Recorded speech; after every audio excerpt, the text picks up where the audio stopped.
Welcome to the History Maps podcast. So, today we're taking on a really comprehensive chronological deep dive into one of the most enduring institutions in human history.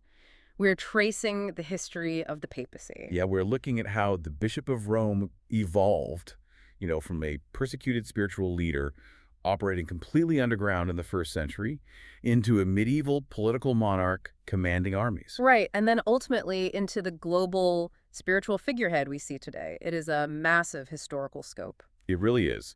And to understand how this institution survived and adapted over 2 millennia, we are looking at a pretty vast collection of sources. Yeah, the material covers theological decrees, political histories of the Renaissance, the complex records of ecumenical councils. And detailed accounts of specific flashpoints, too. Things like the investiture controversy and the Avignon Papacy. And before we jump into the timeline, we just need to establish the framework for how we are analyzing this deep dive.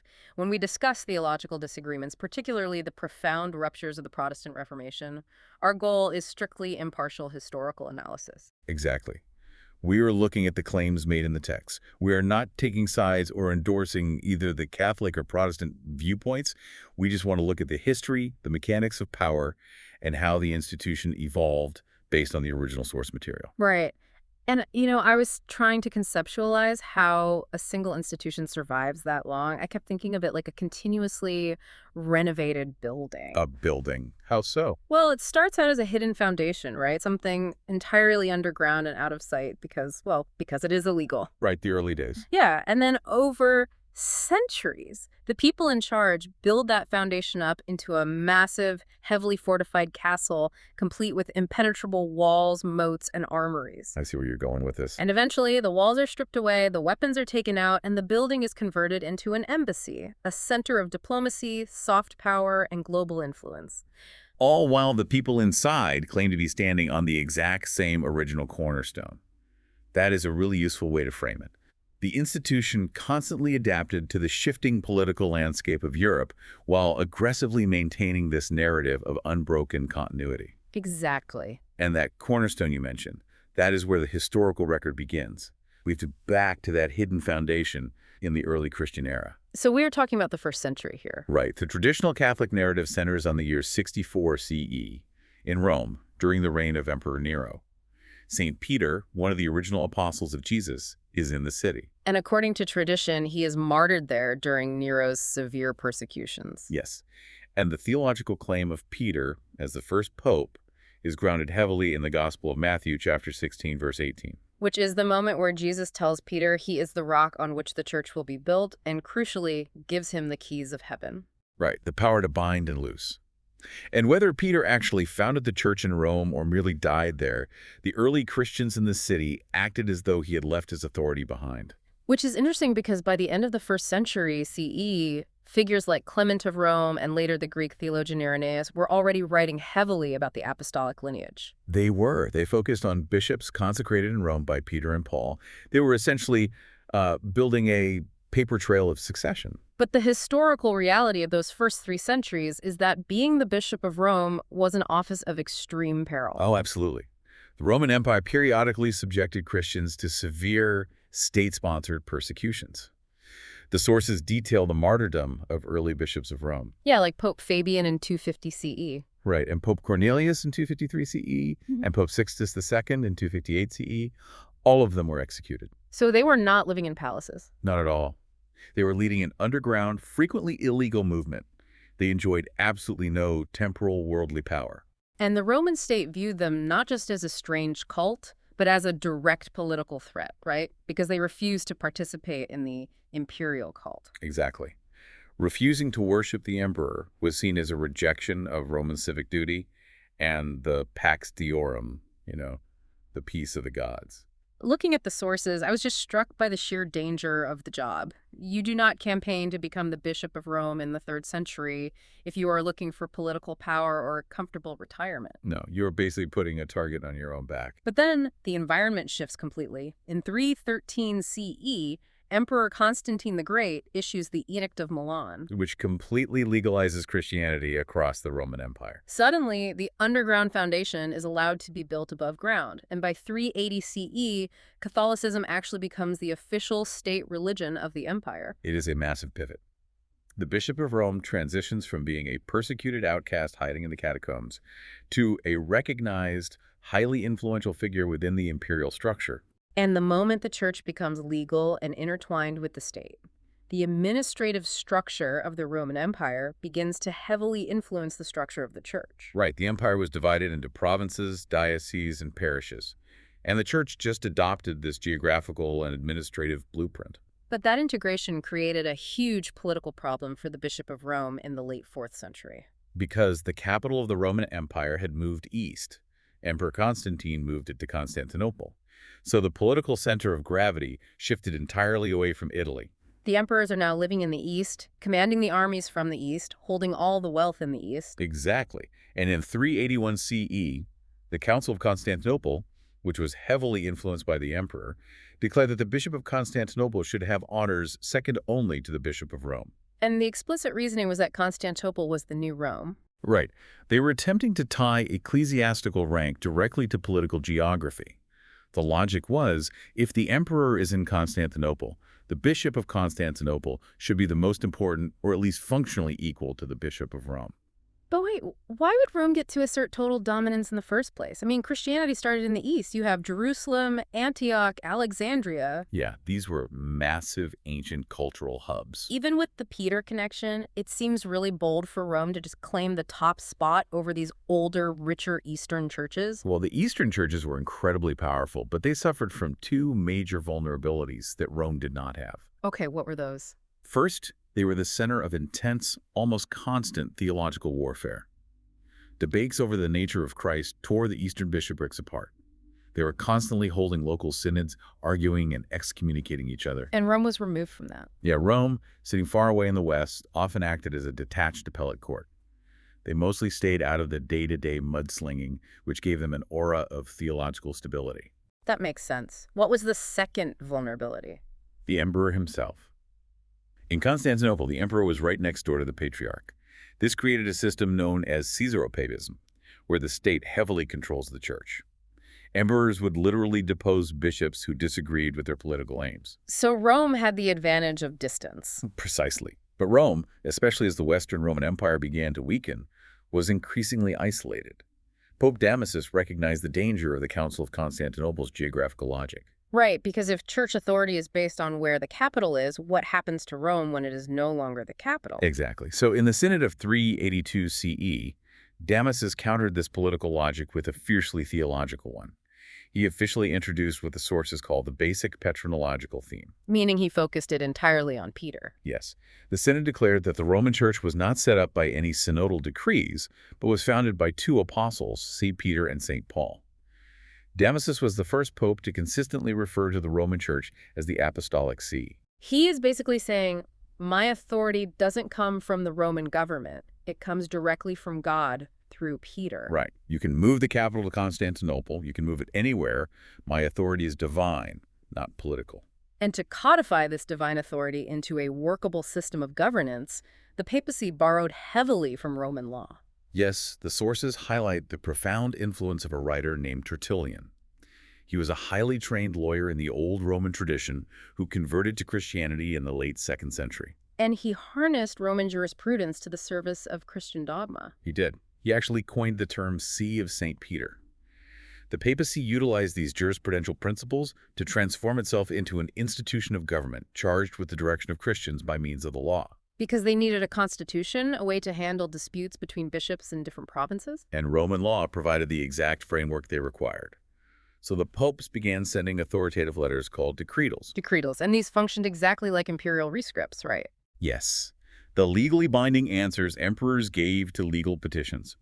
Pope Innocent I, in the early 5th century, sent a high volume of these decretals to bishops across Italy, Spain, Gaul, and Africa. And the tone of these letters was not suggestive. It was the language of authoritative government. Detached, objective, and suffused with juristic wisdom.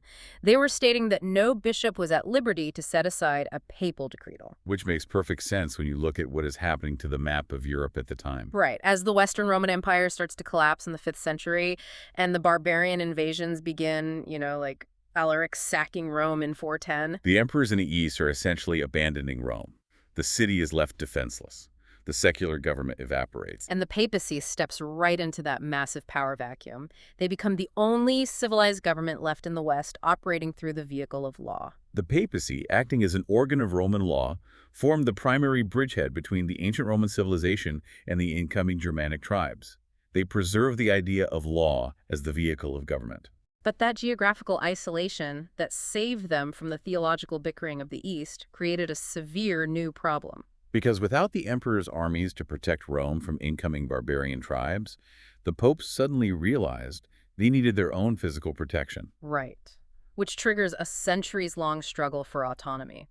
Following the fall of the Western Roman Empire, the papacy goes through some incredibly dark periods where it is heavily dominated by whatever secular warlord or empire manages to conquer Italy. Yeah, from 493 to 537, we see the Ostrogothic papacy, where the Ostrogothic kings strongly influenced papal selections.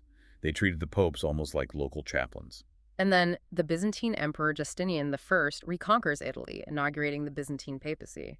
For over 2 centuries, popes required the explicit approval of the Byzantine emperor in Constantinople to be consecrated. The popes recognized that as long as they remained a subordinate part of the Roman Empire, requiring imperial permission just to take office, there was no hope of ever fully exercising their universal spiritual claims. The Byzantines were taxing them heavily, too. Oh, very heavily. Yeah. And frequently forcing them to accept theological compromises to appease the Eastern churches. The papacy needed a way out. So in the 8th century, they made a monumental strategic pivot to the west. They looked at the map, saw the rising power of the Franks in what is now France and Germany, and realized they needed a new bodyguard. Exactly. They forged an alliance with the Carolingian dynasty of the Franks.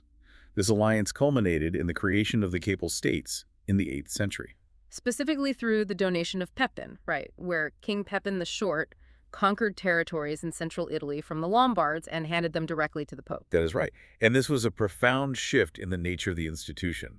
The papacy was no longer just a bishopric commanding spiritual loyalty. It acquired physical territory.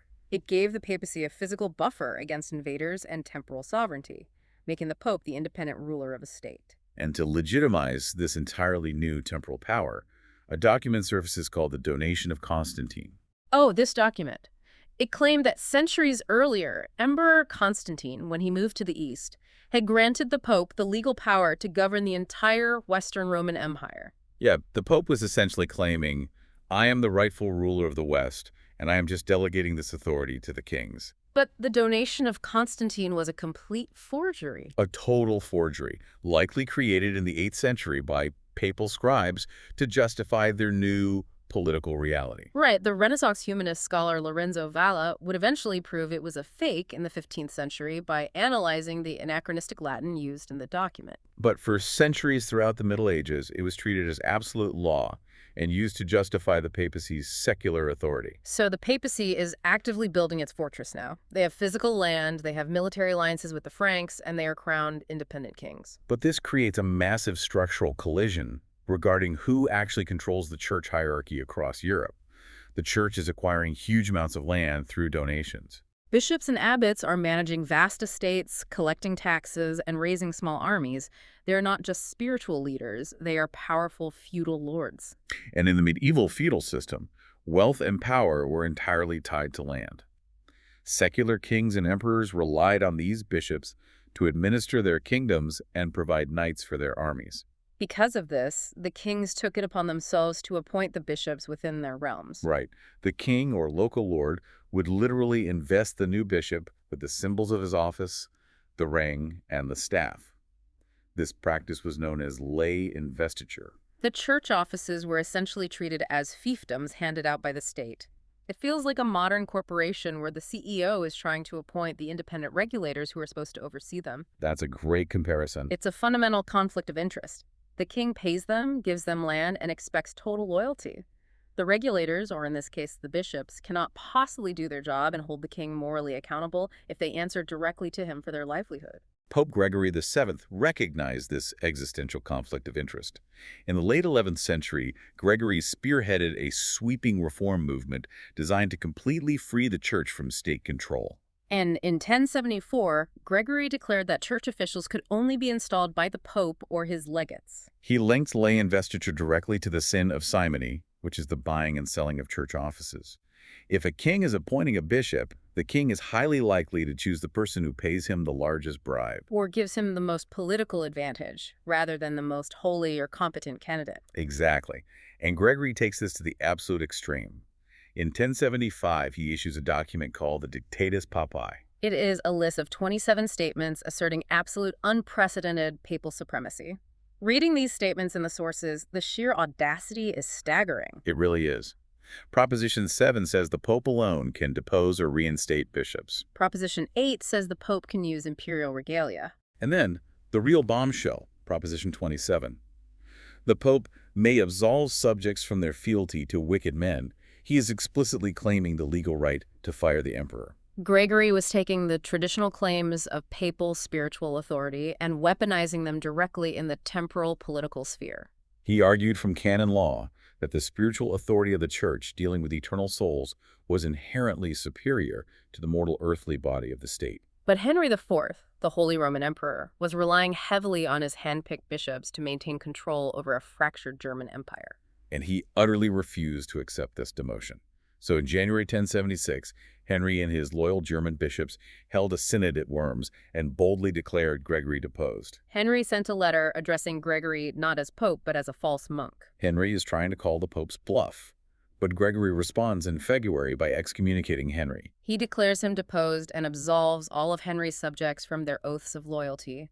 This is not just a spiritual penalty, it is a political nuclear bomb. The German nobles, who were already looking for an excuse to rebel against Henry's centralization of power, immediately used the excommunication as legal cover to rise up against him. Suddenly, Henry's political survival is on the line, which forces Henry to make a brutal trek across the Alps in the dead of winter.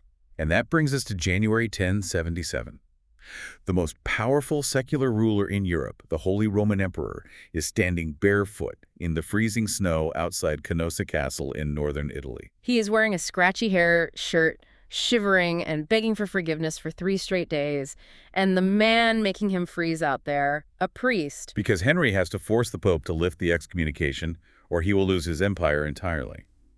Gregory, acting as a priest, was bound by theology to offer absolution to a penitent sinner, so he reluctantly opened the gates and lifted the excommunication. But lifting the excommunication did not fix the structural problem. Henry went right back to appointing his own bishops the second his throne was secure. He eventually invaded Italy, captured Rome in 1084, and installed his own antipope. Gregory VII actually died in exile, driven from the city he claimed to universally rule. The investiture controversy raged on for decades, devastating Germany and Italy, until exhaustion forced a resolution at the Concordat of Worms in 1122. And the compromise was brilliant in its legal parsing. They solved the crisis by dividing the concept of authority itself. Explain how that worked. The agreement dictated that secular rulers would renounce the right to invest bishops with the spiritual symbols, the ring and the staff.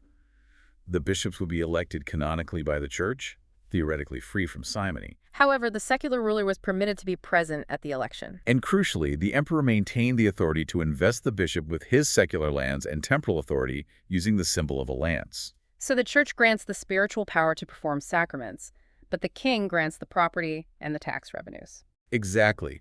It permanently altered the balance of power in Europe.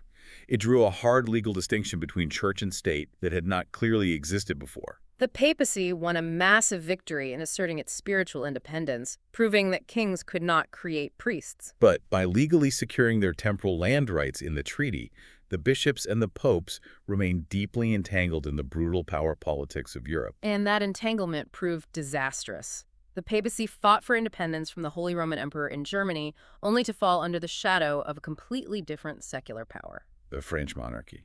Which transitions us into a period where the institution fractures almost beyond repair, spanning from 1309 to 1417. The transition from the high ideals of Gregory VII to the gritty reality of the 14th century is really stark. Yes. At the start of the 1300s, Pope Boniface VIII clashes violently with King Philip IV of France. The fight is over money.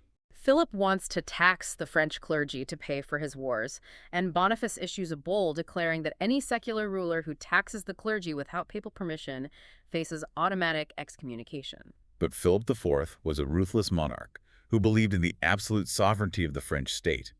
He retaliated by cutting off all exports of gold and silver from France and Rome, crippling the papal economy. And the escalation culminated in the outrage of Anagni in 1303. Philip sent a band of mercenaries to Italy.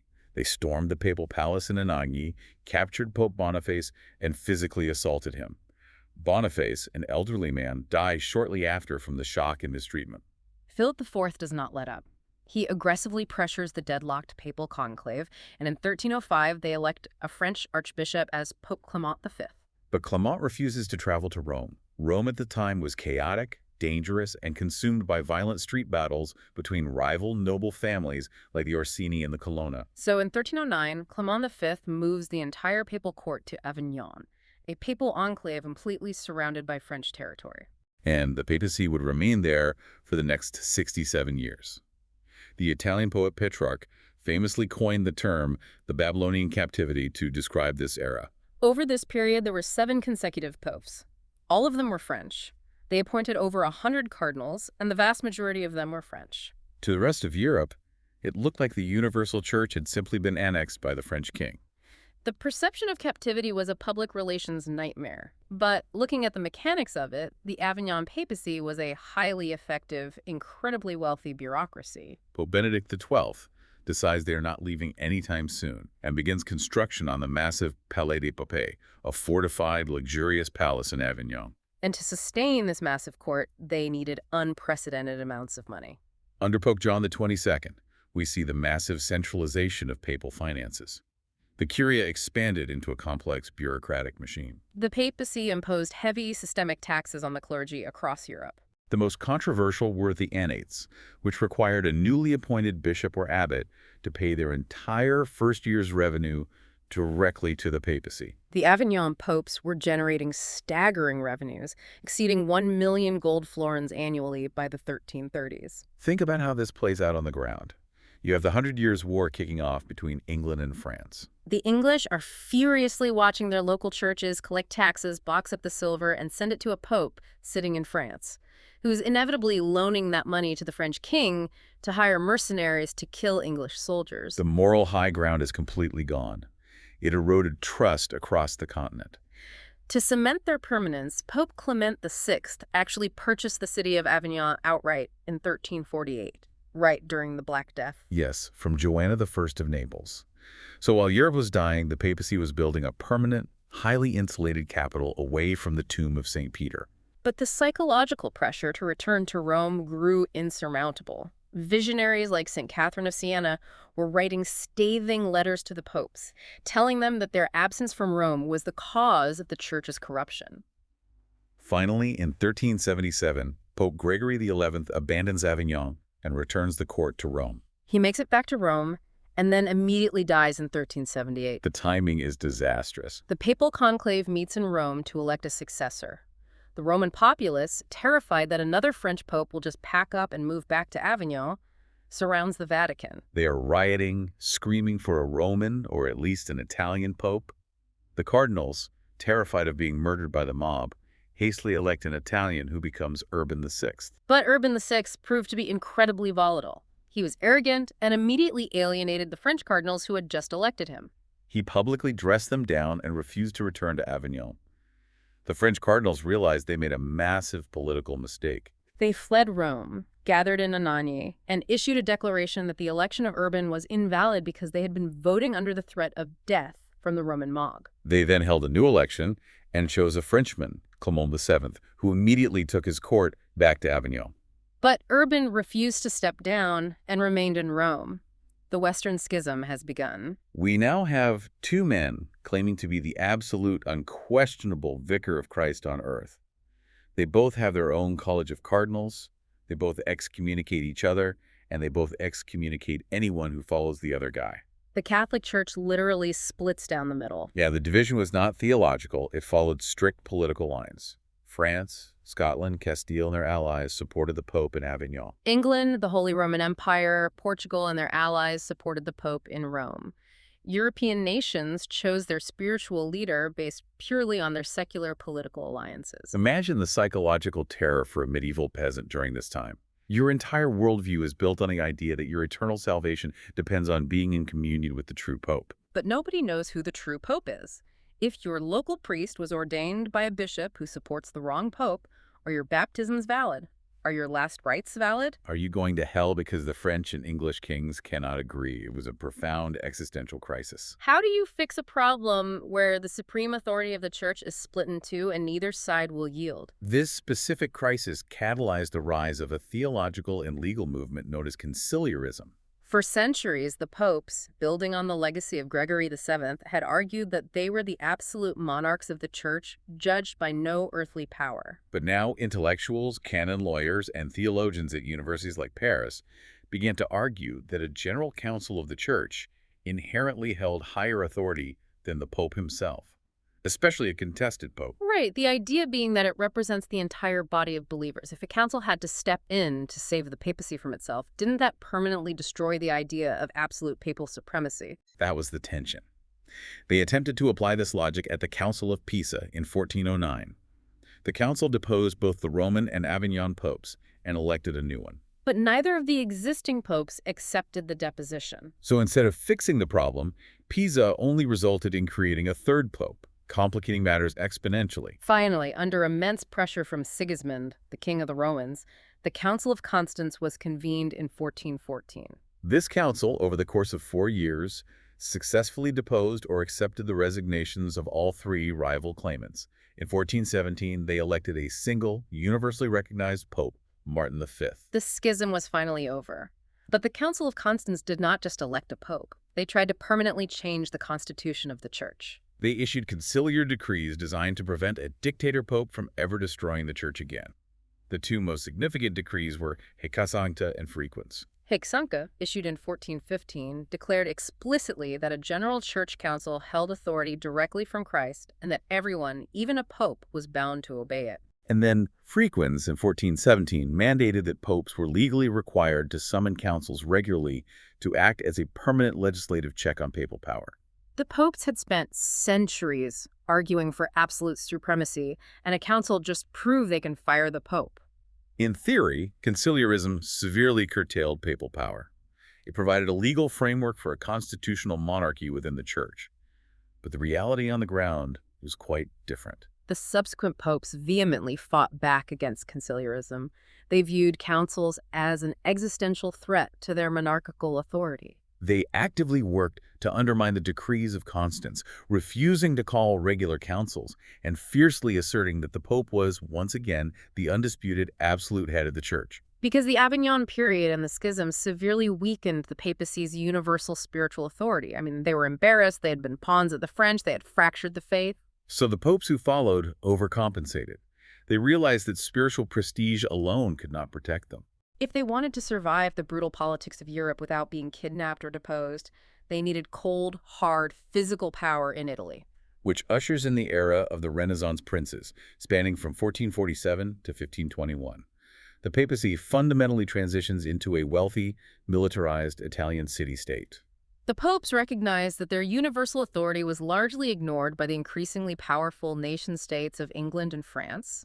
Their actual power was confined to the Italian peninsula. To survive in the Machiavellian politics of Renaissance Italy, surrounded by ambitious city-states like Venice and Milan and threatened by foreign invaders, they had to function as ruthless temporal princes. The visual of the Renaissance papal court is completely divorced from the early days of martyrdom. Oh, completely. Think of Pope Julius II, famously known as the warrior pope. It's 1506.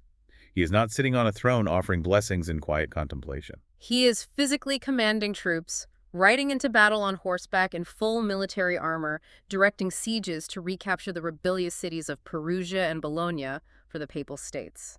He is acting like a Roman emperor. Julius II perfectly encapsulates the era, but they were not just military conquerors, they were massive cultural architects. They focused on rebuilding Rome, making it a capital worthy of an absolute prince. After a century of neglect and population decline during the Avignon exile and the schism, Rome was largely in ruins, with cattle grazing in the ancient forums. Pope Nicholas V embarked on a massive rebuilding project in the mid-15th century, consciously transforming Rome into the epicenter of Renaissance humanism. Pope Sixtus IV built the Sistine Chapel and formally established the Vatican Library. They were unparalleled patrons of the arts, hiring Michelangelo, Raphael, and Bramante. But commissioning the greatest art in human history and funding mercenary armies requires staggering amounts of money. And the spiritual revenues from across Europe were drying up as kings pushed back on papal taxation. This financial desperation is where the deep-seated corruption of the Renaissance papacy takes root, specifically through nepotism and simony. Nepotism became systemic.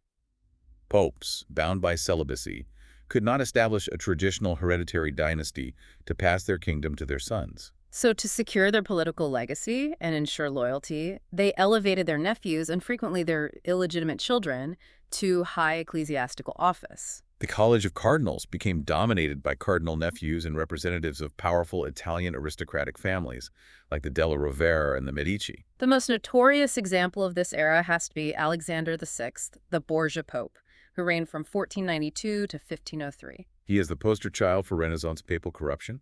He openly acknowledged his illegitimate children, including Cesare and Lucrezia Borgia. He is treating the church like a mafia family business. He appointed 47 cardinals during his reign, many of them relatives or political allies, to build an unbreakable loyal base in the Curia. He utilized church offices and papal annulments to negotiate advantageous political marriages for his children, forging shifting military alliances with Milan, Naples, and France. Furthermore, he allegedly secured his own election through massive bribes, simony, distributing vast sums of ducats and promising lucrative bishoprics to the cardinals who voted for him. He used the spiritual treasury to conquer physical territory in central Italy for his son Cesare. And then you have Leo X, a Medici pope who inherits a massive financial deficit, but still needs to fund the wildly expensive rebuilding of St. Peter's Basilica. So he leans heavily into the commercialized sale of indulgences. To understand the explosion of the Reformation, we have to look closely at the mechanics of indulgences. Right. In Catholic theology, even if a sin is confessed and forgiven, the sinner still owes a temporal debt of punishment, which must be paid either in this life or through purification in purgatory. The Church taught that it possessed a treasury of merit, an infinite bank of grace accumulated by Christ and the saints. And indulgence was a way for a believer to draw upon this treasury to pay off their temporal debt early. Originally, indulgences were granted for going on crusade or performing severe penance. But under Leo X, this evolved into an aggressive commercial fundraising campaign. It feels like a city mayor who has access to a massive local charity fund intended for the poor. Yes. But the mayor takes that charity money and uses it to build military fortifications around the city hall and to buy expensive art for their own office. They might argue it protects the city and beautifies the capital, but it completely violates the core purpose of the fund. Exactly. It betrays the trust of the people who donated. The faithful are giving their life savings to ensure their dead grandmother gets out of purgatory, and the Pope is using that money to buy marble columns in Rome. The paradox of the Renaissance papacy is profound. They successfully solidified the Papal States, protecting their independence from foreign domination. They left a cultural and artistic legacy that continues to define Western civilization. But by functioning primarily as secular princes, commanding armies, and treating sacred ecclesiastical offices as currency for political gains, they profoundly alienated the faithful across Europe. The intellectual ground was shifting beneath them. Humanist scholars like Erasmus were writing vicious satires, mocking Julius II's military exploits and contrasting the wealth of the popes with the poverty of Christ. The blatant worldliness and the highly aggressive indulgence campaigns orchestrated by men like Johann Tetzel provided the direct fuel for reformers. When Martin Luther nails his 95 Theses to the door in 1517, he is attacking the exact financial mechanism, indulgences, that the papacy is using to fund its Renaissance prince lifestyle. A rupture was completely inevitable. The papacy had sacrificed its moral authority on the altar of temporal political survival. The papacy initially drastically underestimated the threat of Luther. They viewed it as a minor squabble among German monks. But by the time they realized that Luther's theological arguments against papal authority and the sacramental system were fracturing entire nations, the old tools of control no longer worked. Because when the Reformation finally exploded in 1517, the papacy could no longer rely on excommunication alone. Entire kingdoms were rallying behind the reformers and protecting them from papal armies. The papacy had to fundamentally reform its own house to survive. This leads to the massive Catholic response, centered on the Council of Trent, which spanned from 1545 to 1563. The Council of Trent is arguably the most critical event in the institutional history of the modern Catholic Church. It was convoked by Pope Paul III. It had been delayed for years, primarily due to papal reluctance. Remember, the popes were still terrified of councils after the Council of Constance tried to strip away their power a century earlier. They feared a council might try to depose them or severely limit their revenues. Additionally, ongoing political wars in Europe, like the conflicts between the Holy Roman Emperor Charles V and the French king, made gathering bishops incredibly difficult. But the Protestant threat was existential. Protestant ideas were sweeping across Germany, Switzerland, Scandinavia, and making inroads in France and England. The Council of Trent had to convene, and it had a strict dual purpose. First, to definitively condemn Protestant doctrines, and second, to aggressively clean up the internal administrative corruption of the Catholic Church. Let us examine the theological reaffirmation first. The Protestants, led by Luther and Calvin, were dismantling the medieval theological framework. They pushed concepts like sola scriptura, the idea that Scripture alone is the ultimate authority for Christian faith and practice, bypassing papal decrees and church councils. They also championed sola fide, justification by faith alone, arguing that human works contribute nothing to salvation. Trent met these challenges with absolute rigidity. In 1546, the council formally decreed that divine revelation resides equally in sacred scripture and unwritten apostolic tradition. They also validated the Latin Vulgate translation of the Bible as the authentic, authoritative text for all doctrinal purposes, rejecting the Protestant push for vernacular translations based on original Greek and Hebrew texts. They are essentially saying, no, you cannot just read the Bible and decide what it means for yourself. It is the Bible plus the historic teachings of the Church, interpreted exclusively by the magisterium. They systematically reaffirmed the seven sacraments, declaring that they actually confer grace intrinsically, explicitly rejecting the Protestant reduction of the sacraments to mere symbolic ordinances. The most crucial debates occurred during Session 6 in 1547, tackling the doctrine of justification. The council outlined a complex process involving human free will cooperating with divine grace. They explicitly rejected the Protestant concept of imputed righteousness, insisting instead that justification involves an actual internal transformation of the soul through grace and good works. They also took a highly specific stance on the afterlife, heavily defending the doctrine of purgatory. Luther had argued that purgatory was a massive fabrication, a theological invention designed solely to sell indulgences, and that the elect go straight to heaven. The Council of Trent vigorously defended the existence of purgatory as a temporary state of purifying fire for souls who die in God's grace but still need cleansing of temporal punishment. Crucially, they made a clear theological distinction between this purifying fire and the eternal punishment of hell. Furthermore, they adamantly reaffirmed that the prayers of the living, the sacrifice of the Mass, and strictly regulated indulgences could genuinely assist the souls in purgatory. When the council made these doctrinal declarations, they attached a very heavy legal and spiritual tool to them, the anathema. Yes, the term anathema was a formal ecclesiastical condemnation, representing the severest form of excommunication. When the council formulated its decrees, they attached anathemas to the end of nearly every doctrinal chapter. It was a psychological and legal declaration that anyone holding Protestant views was formally separated from the Church. The council was not looking for a compromise. They were drawing a hard, definitive line in the sand. By drawing such incredibly hard lines and throwing around anathemas at anyone who disagreed, did the Council of Trent actually save Catholicism? Or did it just guarantee that Europe would remain permanently, violently divided? In the short term, Trent absolutely solidified the division of Europe. It established rigid confessional boundaries that fueled over a century of devastating religious warfare.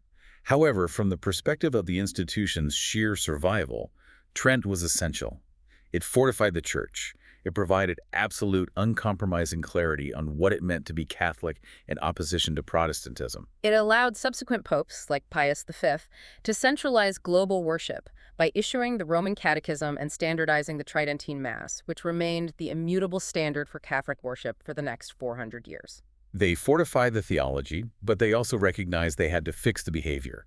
The institutional reforms were real. They addressed the exact abuses that sparked the Reformation in the first place. The administrative cleanup was rigorous. The council strictly forbade the appointment of bishops for purely political or financial reasons. They aggressively enforced residency requirements. Meaning a bishop actually had to live in the diocese he was assigned to govern, Rather than living in luxury at the papal court in Rome while collecting taxes from a diocese he had never visited, no more absentee landlords bleeding the local parishes dry. Perhaps most importantly for the long-term survival of the institution, they mandated the establishment of seminaries in every diocese to properly educate priests. Prior to Trent, the education of the lower clergy was shockingly poor. Many rural priests were functionally illiterate and did not understand the Latin they were chanting. Trent ensured that the Catholic clergy of the Counter-Reformation would be highly educated, disciplined, and prepared to intellectually combat Protestant theology. Education became their primary weapon.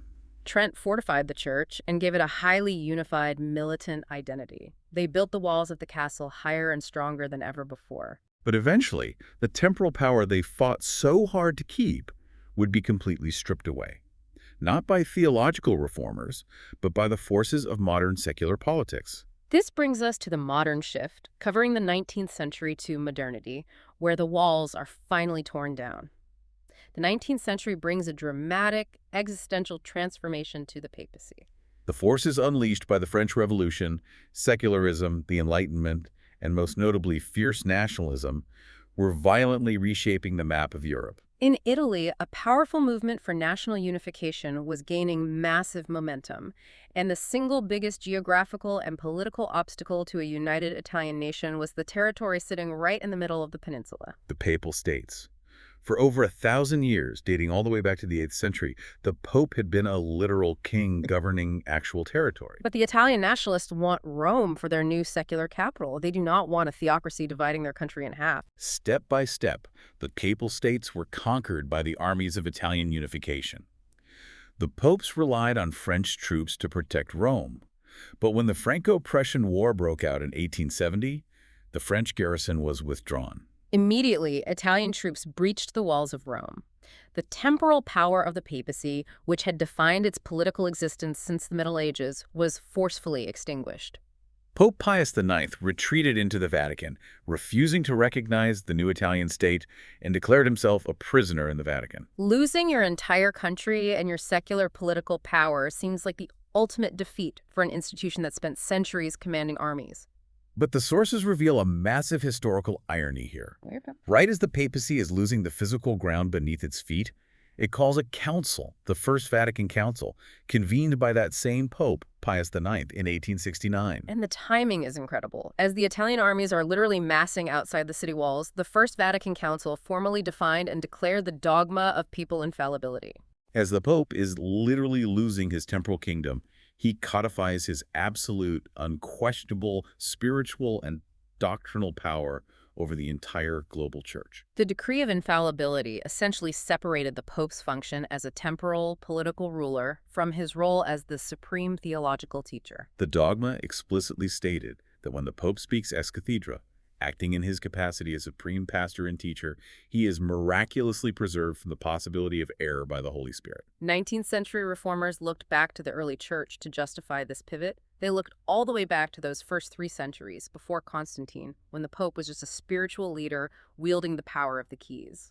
Unburdened by running a kingdom, managing a currency, or deploying troops, they recognized his historical pattern. Instances of conflict over temporal papal power almost universally trended toward an increase in the pontiff's spiritual influence. When they were losing land, they doubled down on doctrine. The physical loss of the Papal States was a traumatic humiliation at the time. The standoff between the Pope and the Italian state was not legally resolved until the Lateran Treaty of 1929, which created the tiny independent microstate of Vatican City. But that loss ultimately freed the papacy, because they no longer have to act like Julius II leading troops in armor. They do not have to participate in the brutal power politics of Europe. The modern papacy has brilliantly leveraged this loss of political territory to become an independent, transcendent moral authority. Because they no longer have to worry about defending borders or raising taxes for standing armies, they obtained a degree of intellectual and spiritual freedom that the Renaissance popes could never have imagined. They transitioned from a regional political power to a global diplomatic force. They can focus entirely on global evangelization, ecumenism, and advocating for human rights on the world stage. The modern pope exists primarily as a spiritual leader for a global flock, speaking to transnational issues with a moral voice that is no longer compromised by territorial ambitions. The mechanism of power shifted entirely from physical coercion and territorial administration to soft power, diplomatic influence, and doctrinal unity. Which brings us back to our building analogy. The massive, heavily armed fortress of the Middle Ages and the Renaissance was dismantled. In its place, an embassy was built. The institution survived by continually redefining what the power of the keys actually meant in practice. It is a testament to the supreme adaptability of the institution. They absorbed the legal structures of the Roman Empire, utilized the feudal land systems of the Middle Ages, functioned as absolute princes during the Renaissance, and finally embraced the role of global moral arbiters in the modern era. All while maintaining the theological claim of unbroken descent from Peter. Which leaves us with a final provocative thought to mull over. We have seen how the greatest weakness of the medieval church functioning as a temporal state was that its only real weapon was excommunication. When secular kings stopped fearing excommunication, the popes were forced to become politicians and generals to protect their interests, leading directly to massive corruption and the fracturing of the Reformation. Consider this: losing their earthly kingdom in the 19th century might have been the very thing that saved the papacy's soul, granting them a global intellectual and moral freedom they never possessed when they commanded armies. Thank you for listening. History Maps. Learn history visually.